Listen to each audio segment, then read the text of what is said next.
Polls not looking good for Joe Biden, as we've been telling you tonight. As we mentioned earlier, according to the New York Times, Siena College, he's down nearly in all swing states, and for a big reason. That could be the economy. Look at this brand new Fox News poll. 70% of respondents saying the economy is either fair or poor. 89% of respondents saying grocery store prices are a problem for their family. 9 out of 10 American families, 84%, say the same thing about gas prices. And about 60% say they disapprove the way Biden is handling the economy. Unfortunately, everything is still getting more expensive. Inflation data released today showing that goods in April cost 3.4% more than they did in April last year. In March, it was 3.5% year over year. February, 3.2%. But Joe Biden has found a new favorite lie. He's now trying to claim falsely that inflation was 9% when he took office. Well, actually, it was 1.4% back in January 2021. It took him about 18 months to hit that high. Since then, Joe Biden's been president, a grand total 19% inflation. Okay? Joe needs to stop lying. Things are so bad, according to a new report, almost 1 in 5 credit card users are completely maxed out. That is 20% of our country. Even McDonald's trying to lure back customers. They have a $5 meal. It's only possible thanks to a $5 million subsidy from Coca-Cola, and it's only going to last a month. That's not going to help long term. Here with reaction, the host of Making Money on Fox Business, Charles Payne, former Arkansas Governor Mike Huckabee. Before I get to the economics with Charles, Governor, this is real pain. People vote for peace and prosperity. This is not prosperity. 60% of Americans living paycheck to paycheck. You know what? We are better than that, and the economy was better under Donald Trump. Every American family understands that. I'm going to say something that's somewhat contrarian to a lot of views. I love McDonald's. I think it's a great company and a great corporation that for years has made eating out affordable for families that couldn't afford to go anywhere else. But McDonald's is struggling because of the cost of beef, the cost of eggs, the cost of bread, the cost of transportation, and everything else. And then in California, they bumped their wages up to $20 an hour. So what does it do? Well, it's a gut punch to American families that would simply like to go get a Big Mac, some fries, and a soft drink.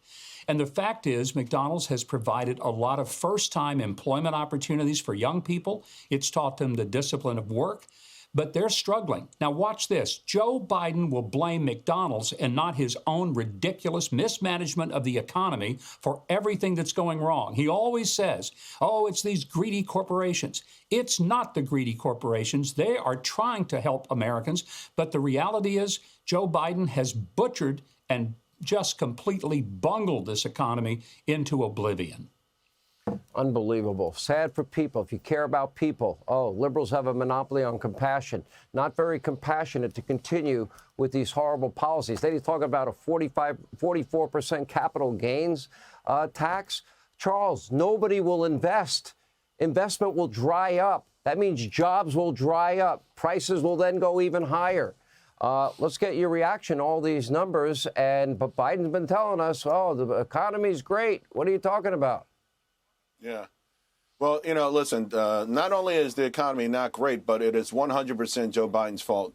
Now, we had a little bit of inflation pressure with the whole supply chain thing, but everything had settled down when they forced that $1.9 trillion through ostensibly to help with COVID.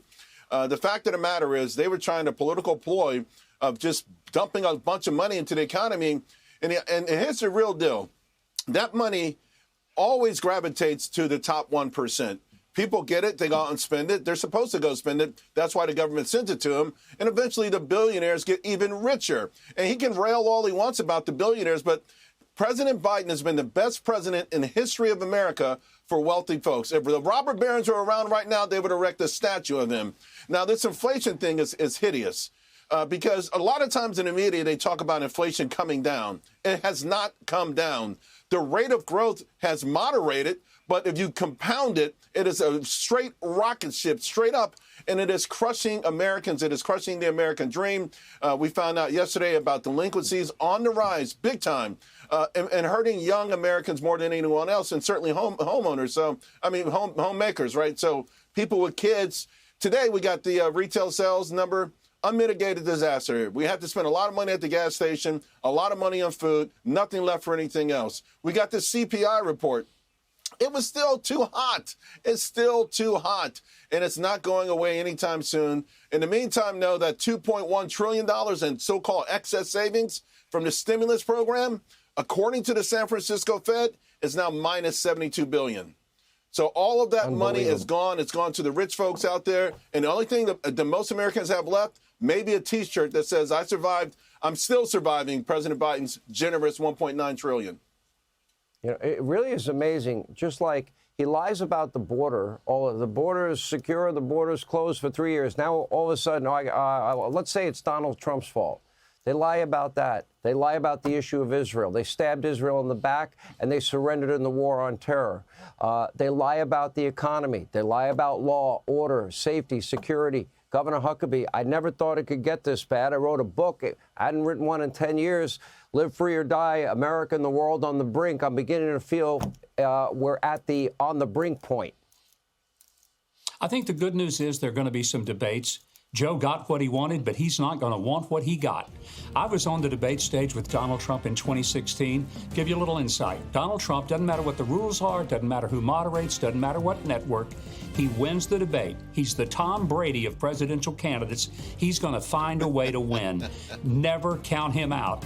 He will wipe the floor, and America will get to see the contrast between a great president and an incompetent one. Governor, the media and Biden think they can dictate all the terms. Can you believe that? But it doesn't matter. Trump still wins.